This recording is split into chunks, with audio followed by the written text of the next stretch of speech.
Hello दोस्तों, तो आपका स्वागत है फिर से एडी झारखंड क्लासेस में। और आज एडी झारखंड क्लासेस के द्वारा आज आया है वर्ण और शब्द के एमसीक्यू, जो कि अभी तक किसी ने नहीं पढ़ाया होगा। जैसा एमसीक्यू है, एडी झारखंड क्लासेस के द्वारा ही बनाया गया है, अभी तक यूट्यूब पर कोई नहीं पढ़ाया होगा।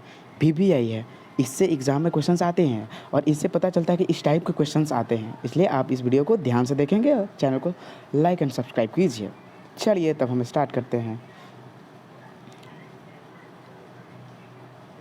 देखिए देखिए महत्वपूर्ण प्रश्न बाय एडी झारखंड क्लासेस, बहुत ही ज़्यादा इंपॉर्टेंट क्वेश्चन है इसमें, इसलिए आप ध्यान से देखेंगे। नागपुरी वर्ण को सुने के आधार पर कितने भाग में वर्गीकरण किया गया है। देखो, सुने के आधार पर यहाँ है कि सुनने के आधार पर नागपुरी वर्ण को कितने भाग में बांटा गया है। ये एक ऐसा क्वेश्चन, ऐसा टाइप आता है, इसलिए आप देखिए यहाँ वर्ण नहीं संज्ञा भी दे सकता है। ठीक ना, कहने का मतलब है कि दूसरा प्रकार का, डायरेक्टली आपसे संज्ञा नहीं पूछेगा कि संज्ञा कितने प्रकार के हैं। ठीक ना, ऐसे पूछ देगा कि सुने के आधार पर, लिखे के आधार पर, वर्णित के आधार पर, ऐसे पूछने वाला। तो ये क्वेश्चन ऐसा वाला टाइप वाला आता ही है, इसलिए ध्यान से देखेंगे। तो पहला का हो जाएगा कौन सा, 5, 3, 2, 6। तो ऑप्शन नंबर इसका हो जाएगा 3। ऑप्शन नंबर 3, यानी कि सुने के आधार पर कितने भाग में बांटा गया है, तो 2 वर्ग में बांटा गया। Option number 3। चलिए नेक्स्ट, ह्रस्व स्वर आहे, निम्न में से ह्रस्व स्वर आहे। ह्रस्व स्वर निम्नलिखित में से कौन है। चलिए, अ, ई, उ, सभी कौन सा है ऑप्शन में, तो देखिए कौन सा है, तो ऑप्शन नंबर 4 सभी होगा। ठीक है। दीर्घ स्वर, नागपुरी में दीर्घ स्वर आहे, दीर्घ स्वर कौन है, आ, बड़ी ई, बड़ी ऊ। ठीक है, या फिर देखिए, या फिर तीनों। ठीक है, निम्नलिखित में से क्या होगा। ठीक है, निम्नलिखित में से ये तीनों हो जाएगा। तो देखिए इसमें से हो जाएगा कौन, ऑप्शन नंबर 4 हो जाएगा। तो भाई चलिए अब ह्रस्व स्वर और दीर्घ स्वर में हम लोग सीखते हैं कि ह्रस्व स्वर और दीर्घ स्वर में क्या अंतर है और किसे ह्रस्व स्वर कहते हैं और किसे दीर्घ स्वर कहते हैं। तो चलिए देखिए, ह्रस्व स्वर अ, आ, ई, यही 3 को होता है। तीनों जिसमें ह्रस्व स्वर, जिसमें जो होता है ना कि ज़्यादा काल के लिए टाइम आउट नहीं लगता, अ, आ, ई। लेकिन जैसे कि ज़्यादा हम समय बोलने में लेते हैं, वो दीर्घ स्वर कहलाता है, अल्प समय में ह्रस्व स्वर कहलाता है। चलिए देखिए, अगर आपसे पूछेगा कि ह्रस्व स्वर कितना होता है, ह्रस्व स्वर कितना होता है, तो 3 होता है, टोटल 3 ही होता है। ये भी एक क्वेश्चन पूछा जा सकता है कि ह्रस्व स्वर कितने टाइप का होता है, तो 3 प्रकार। ठीक है। अब देखिए दीर्घ स्वर कितने का होता है, तो ये भी 3 प्रकार के। आ, बड़ा बड़ा समय लग रहा है, बड़ी ई, बड़ी ऊ। ठीक है, तो ये भी 3 प्रकार का होता है। और एक स्वर होता है संयुक्त स्वर, जो ए और ओ होता है, ये संयुक्त स्वर है, टोटल स्वर 8 को। ठीक है, तो ये क्वेश्चंस बहुत बार पूछ चुके हैं कि स्वर कितने हैं और दीर्घ स्वर, ह्रस्व स्वर कितने होते हैं और कौन कौन होते हैं। ये बहुत बार क्वेश्चंस आ चुके हैं, हम एक बार दे दिए ताकि आपको सुविधा हो, लेकिन ये एक एक करके देता है, सिर्फ बड़ी ई देगा, बड़ी ऊ देगा दीर्घ स्वर पूछ कर, तो आपको ध्यान देना है। ठीक है, चलिए नेक्स्ट चलते हैं। ए और ओ, अभी तुरंत आपको बताए हैं, ए और ओ नागपुरी में कौन सा स्वर है कि ए या ओ। देखिए ए या फिर ओ नागपुरी में कौन सा स्वर है कि, तो ये है ह्रस्व दीर्घ संयुक्त, कौन है, तो ये संयुक्त है, अभी तुरंत बताए थे हम, ऑप्शन नंबर 3। संघर्षी व्यंजन कौन है के, निम्न में से संघर्षी व्यंजन कौन है के। ये सब बहुत बार क्वेश्चन पूछ चुका है, इसलिए आप ध्यान से इसमें देखेंगे।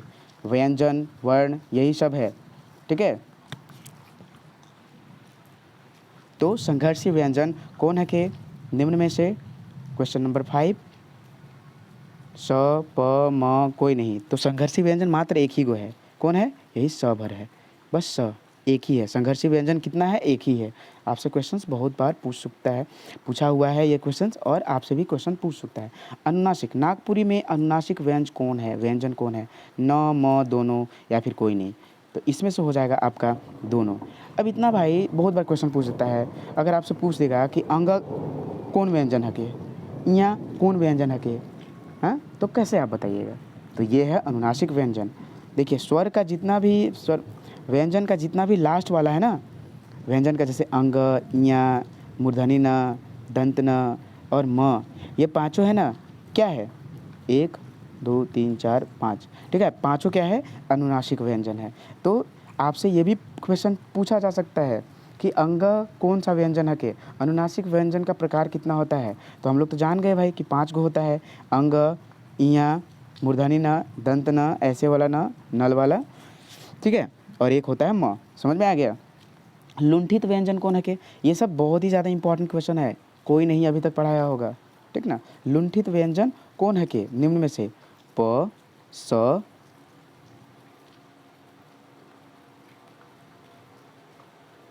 ठीक है, प, स, र या फिर सभी, इसमें से कौन हो जाएगा। तो ये हो जाएगा र, यानी कि लुंठित व्यंजन कौन है, र है, ठीक है। चलिए, पार्श्विक व्यंजन है के, पार्श्विक व्यंजन निम्न में से कौन है के, आपको ध्यान से देखना है। पार्श्विक व्यंजन म, ल दोनों, कोई नहीं, तो इसमें पार्श्विक व्यंजन ल आहे। ये सब रटना पड़ेगा, कुछ कुछ व्यंजन है जो रटना पड़ेगा।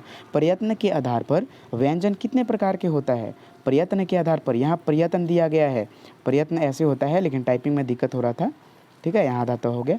प्रयत्न के आधार पर व्यंजन कितने प्रकार के होते हैं, 8, 5, 4, 3, कितने होते हैं, तो ये होते हैं 8 प्रकार के होते हैं। प्रयत्न के आधार पर अगर आपसे क्वेश्चंस पूछे कि व्यंजन कितने प्रकार के होते हैं, तो 8 प्रकार के होते हैं, ठीक है। निम्न में से अल्प प्राण है के, निम्न में से अल्प प्राण क्या, मतलब अल्प प्राण कौन है। तो आप बताइए कि अल्प प्राण का, जब हम आपको अल्प प्राण पढ़ाए थे उसमें कोड क्या था, अल्प प्राण का कोड बताइए, ठीक है। और महाप्राण का भी कमेंट में जल्दी कमेंट करके बताइए, ठीक है। अगला क्वेश्चन यही है कि कोड क्या है, ठीक है, तो आप लोग कोड भी बताइए जल्दी कमेंट करके, ठीक है। यहाँ चलिए 10 नंबर क्वेश्चंस का कि निम्न में से अल्प प्राण है के, ऐसे पूछ देता है, नॉर्मल क्वेश्चन पूछेगा, पता ही नहीं रहेगा, गलत हो जाएगा, कन्फ्यूजन नहीं रखना, रट लेना एकदम। अल्प प्राण, तो अल्प प्राण से क्वेश्चन है क, ख, ग, घ, कोई नहीं, तो कौन है इसमें, देखिए इसमें क है, यानी कि देखिए क है यानी कि 1 और 3 होगा, ऐसे ही है। देखिए शुरू में अल्प प्राण जो क जो है ना अल्प है, मतलब अल्प में एक आता है सबसे अल्प, थोड़ा सा अगर एक ही चीज़ है अल्प चाहिए, ठीक है। तो अल्प का, अल्प प्राण का तो कोड हम लोग को पता चल गया होगा कि क्या है, 1 2 तो ना, 1 2 नहीं है, नागपुरी में अल्प प्राण का कोड क्या है, ये आपको याद करने के लिए हम क्वेश्चंस दिए हैं, ठीक ना।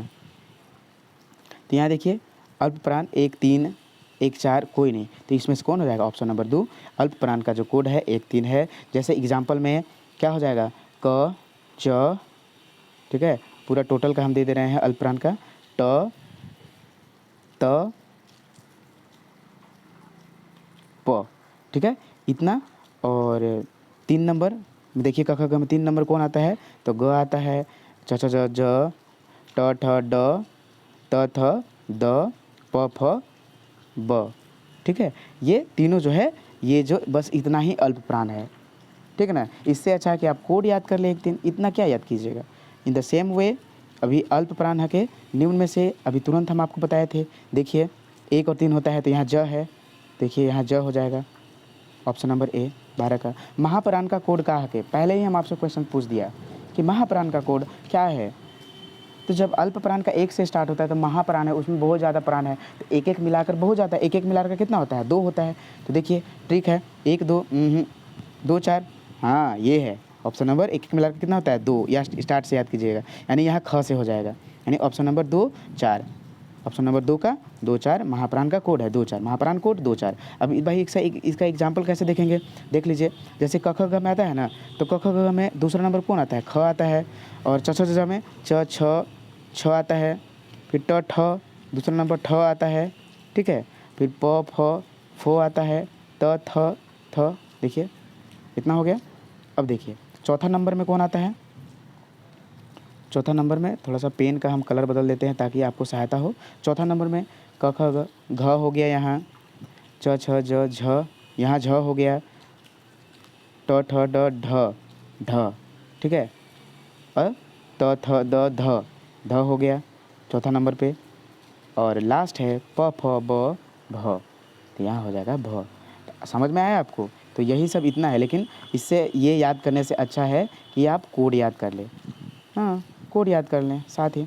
अब आपसे पूछ देंगे ख क्या है, अल्प प्राण है या फिर महाप्राण है, तो भाई अल्प में भाई 1 से स्टार्ट होता है, तो 1 तो है नहीं, ख 2 है, हाँ अल्प प्राण, चलिए महाप्राण, ठीक है, तो ऑप्शन नंबर 2 कि ख क्या है, महाप्राण। नागपुरी विसर्ग कर उदाहरण है के, नागपुरी विसर्ग कर उदाहरण, विसर्ग माने क्या होता है, ऐसे ऐसे वाला, ठीक है। तो देखिए विसर्ग कौन में है, मन ना, ये तो नहीं होगा। नेक्स्ट चलिए, अब तनिक हम पेनवा बदल लेते हैं, पेनवा को बदलना ज़रूरी है ना, कैसे कि हम जो बेस लिए हैं, आधार लिए हैं, का लिए हैं, गिरने ने लिए हैं जी, तो कैसे काम चलेगा, ठीक ना।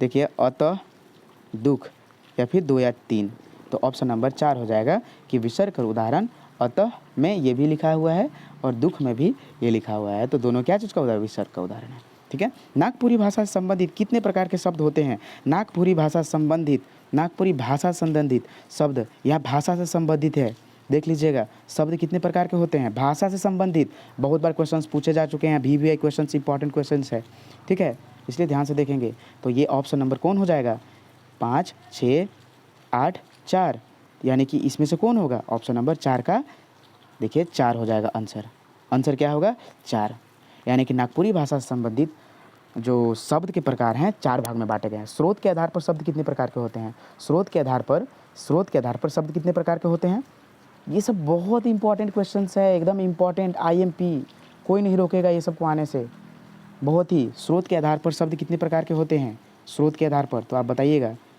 6, 3, 5, 8, कौन हो जाएगा, तो ये हो जाएगा 6 प्रकार, यानी स्रोत के आधार पर शब्द कितने प्रकार के होते हैं, 6 प्रकार के होते हैं। निम्न में से नागपुरी तत्सम कर उदाहरण है, नागपुरी तत्सम कर उदाहरण है, निम्न में से नागपुरी तत्सम कर क्या चीज़ उदाहरण है, मुख, आग, नृत्य या फिर 1 या 3, तो ये आप बताइए, फर्स्ट बताइए कि तत्सम तद्भव में से एक प्रश्न आएगा ही व्याकरण में, ठीक है, तत्सम या फिर तद्भव में से तो आएंगे ही क्वेश्चंस, ठीक ना। इसलिए आपको एकदम ध्यान से देखना है, कॉन्सेप्ट सीखना है, न कि इतना हम लेट लगा रहे हैं, वैसा है ऐसा है, थोड़ा हम स्पीड बोलते हैं, ठीक है ना। लेकिन आपको स्पीड करने की ज़रूरत नहीं है, आजकल सभी चाहते हैं कि 2 की स्पीड में देखें, लेकिन मेरा नॉर्मल में ही 2 का स्पीड लगेगा, ठीक है, समझ में आएगा तब बोलिएगा, या तो फिर और स्लो कर लीजिएगा वीडियो को, लेकिन भाई आदत है। अब यहाँ देख लीजिए तत्सम, जैसे संस्कृत का सेम शब्द, देखिए संस्कृत का सेम शब्द अगर यूज हो जाए तो तत्सम कहलाता है। संस्कृत, हम आपको एक ट्रिक बताते हैं, संस्कृत हो गया ना, अब देखिए तत्सम, अब देखिए यहाँ संस्कृत में स आ रहा है और तत्सम में भी स आ रहा है, तो देखिए तत्सम तो संस्कृत, याद रखिएगा तत्सम वर्ड संस्कृत वर्ड होता है। तो देखिए यहाँ अगर मुख है तो ये संस्कृत वर्ड नहीं लग रहा है, मुख को क्या बोलेंगे, मुँह बोलेंगे हिंदी में, तो भाई ये नहीं तद्भव हो गया ना। अब देखिए नृत्य, ये तो नाच होता है।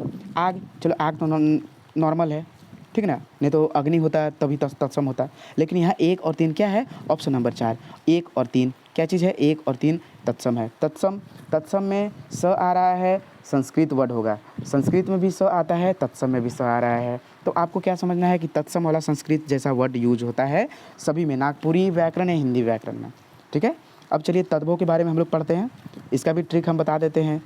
क्वेश्चंस इसलिए डाले हैं ताकि आपको कंसेप्ट है ना, कंसेप्ट वो क्लियर हो जाए, ठीक है, क्वेश्चन डालने का यही एक रीज़न है। तद्भव, अब देखिए हिंदी, देखिए तद्भव को उदाहरण है कि मेघ, आम, सूर्य, कोई नहीं, अब इन चारों में से कौन हो जाएगा, तो आम होगा, ऑप्शन नंबर 2 आम हो जाएगा। अब भाई याद कैसे करेंगे, ट्रिक कैसे है कि तद्भव कैसे पहचानेंगे, देखिए हिंदी में क्या होता है, तद्भव है ना, त द भ व, तद्भव है। अब हिंदी, अरे हिंदी जब लिखेंगे तो द आ रहा है और तद्भव में भी द आ रहा है ना, तो दोनों से हम लोग जोड़ लिए कि तद्भव तो हिंदी द दोनों मिल रहा है, तो तद्भव में हिंदी का वर्ड यूज होता है, आपको ये पता होना चाहिए, हम लोग बचपन से ही पढ़े हैं, बस ट्रिक नहीं जानते हैं। ये आपको कैसा लगा ट्रिक, कमेंट में ज़रूर कमेंट कीजिए, ठीक है।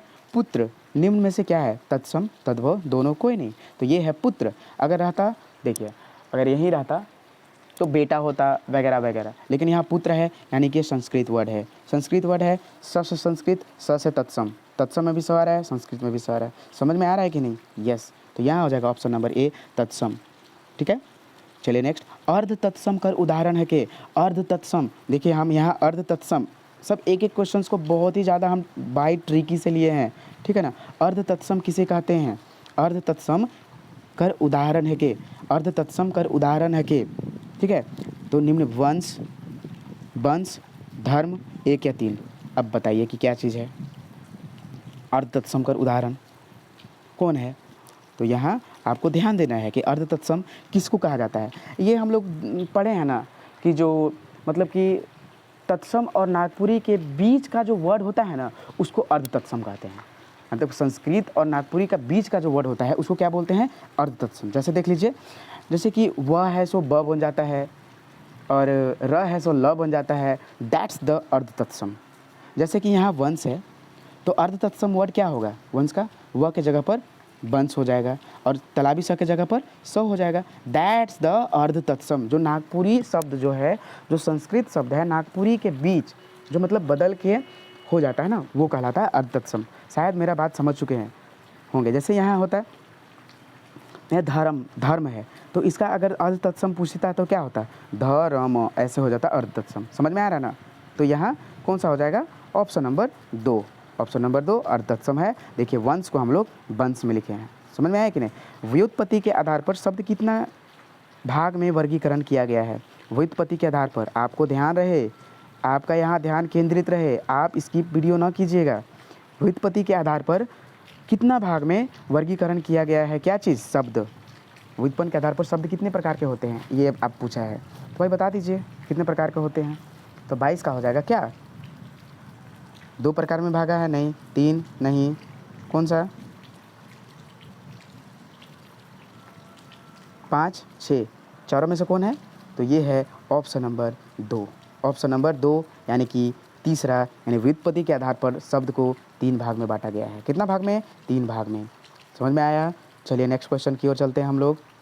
नेक्स्ट क्वेश्चन की ओर चलते हैं। देखिए प्रयोग के आधार पर शब्द कितने प्रकार के हुई है। प्रयोग के आधार पर नागपुरी में, प्रयोग के आधार पर नागपुरी में, नागपुरी यहाँ लिखिएगा, नागपुरी में प्रयोग के आधार पर शब्द कितने प्रकार के होते हैं। नागपुरी में प्रयोग के आधार पर अंडरलाइनिंग कीजिए, शब्द कितने प्रकार के होते हैं, 4, 3, 2, 5 कितने होते हैं।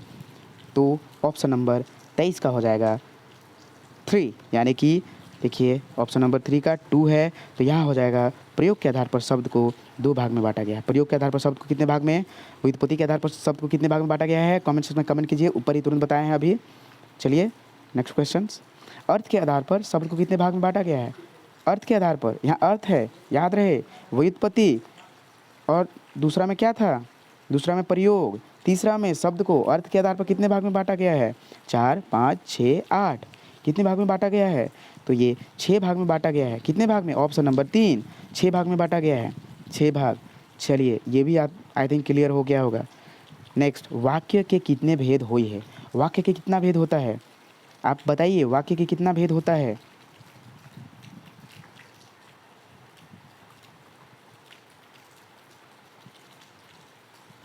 यहाँ देखिए ये 3 नहीं होगा, यहाँ हो जाएगा 24 का हो जाएगा 4, ठीक है। 24 का 4 भाग में, 3 भाग में नहीं होगा, 6 भाग में नहीं होगा, 4 भाग में होगा, सॉरी। देखिए 4 भाग में, अर्थ के आधार पर शब्द को 4 भाग में बांटा गया था, थोड़ा क्षमा चाहेंगे इसके लिए। अब देखिए वाक्य के कितने भेद हुई है। वाक्य के कितना भेद होता है, तो मात्र 2। कौन कौन होता है हम नहीं बताएंगे, बिकॉज नागपुरी व्याकरण हम टोटल 5 घंटे की क्लास लिए है और नागपुरी व्याकरण का 5 घंटे का सेट लिए हैं, जो टोटल नागपुरी का सेट है, ठीक ना।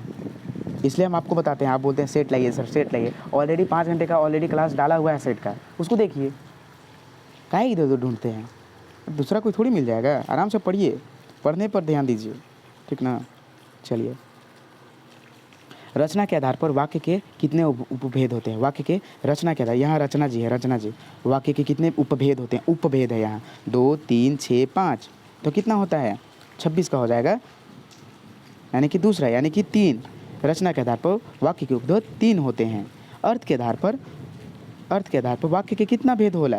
अर्थ के आधार पर वाक्य के, वहाँ दूसरा था, यहाँ वाक्य है, वहाँ शब्द था, यहाँ वाक्य है। अर्थ के आधार पर वाक्य कितने भेद होते हैं। आपको थोड़ा कन्फ्यूजन लगेगा, बोरिंग लगेगा, बट ऐसा ही क्वेश्चंस आते हैं, इसलिए इस टाइप के क्वेश्चंस पूरे कर लेंगे, सर्वनाम ये सब सभी का, ठीक है। तो अर्थ के आधार पर वाक्य के कितने भेद होला, ठीक है। तो कितना होता है, तो ये 8 प्रकार के होता है, 8 प्रकार का, ठीक है। जातिवाचक संज्ञा निम्न में से है के, जातिवाचक संज्ञा निम्न में से कौन है, नदी, दामोदर, फूलो, मगरी। अब भाई आप बताइए, जातिवाचक संज्ञा ये तो एकदम नॉर्मल है कि जातिवाचक संज्ञा निम्नलिखित में से कौन है, तो यहाँ नदी है, जो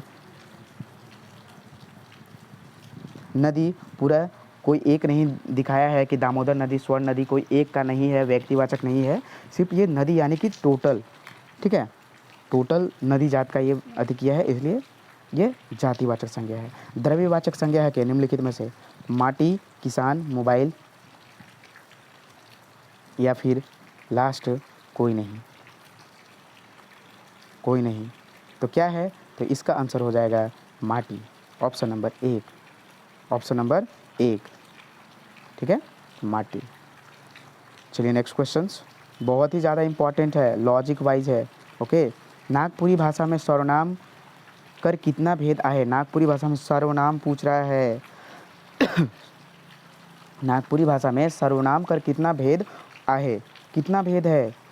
तो 6, 4, 3, 7, तो ये हो जाएगा 7, ठीक है। सर्वनाम कितना भेद है? 7 प्रकार का है, ठीक है। पुरुषवाचक सर्वनाम कर कितना भेद आहे? पुरुषवाचक सर्वनाम कर, यहाँ देखिए ये क्वेश्चंस VVI है, ये क्वेश्चंस पूछा जा चुका है। एक्चुअली इंपॉर्टेंट सभी क्वेश्चंस है, क्वेश्चंस का टाइप कैसा होता है ना, तो वैसा हम बताए हैं, ठीक है। पुरुषवाचक सर्वनाम कर भेद आहे, कितना होता है पुरुषवाचक सर्वनाम कर भेद? तो ये होता है आपका, पुरुषवाचक सर्वनाम कर भेद होता है 3 प्रकार का होता है, ठीक है। ए हे, ओ हे, ए दे, ओ दे, कौन सर्वनाम हके? ए हे, ओ हे, ए दे, कौन सर्वनाम हके? तो कौन सा सर्वनाम है? उत्तम, निश्चयवाचक सर्वनाम, मध्यम पुरुष, कोई नहीं, कौन है? तो 32 का 2 नंबर निश्चयवाचक सर्वनाम है, ठीक है। चलिए, जे गज चढ़ी से कहियों गिरवे करी मैं कई गो सर्वनाम हके? ऐसा क्वेश्चंस अब की एग्ज़ाम में आने वाले हैं, लिख कर ले लीजिएगा, लिख कर नोट कर लीजिएगा। आपसे एक सेंटेंस पूछ देगा, उससे पूछ देगा कि संज्ञा कितना है, सर्वनाम कितना है, कारक कितना है, ऐसा ही टाइप का क्वेश्चंस आने वाला है, ठीक है।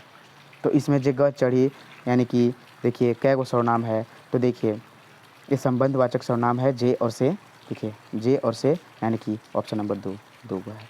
तब अगर वीडियो को अच्छा लगा हो तो चैनल को सब्सक्राइब एंड लाइक करें, और यही है एडी झारखंड क्लासेस।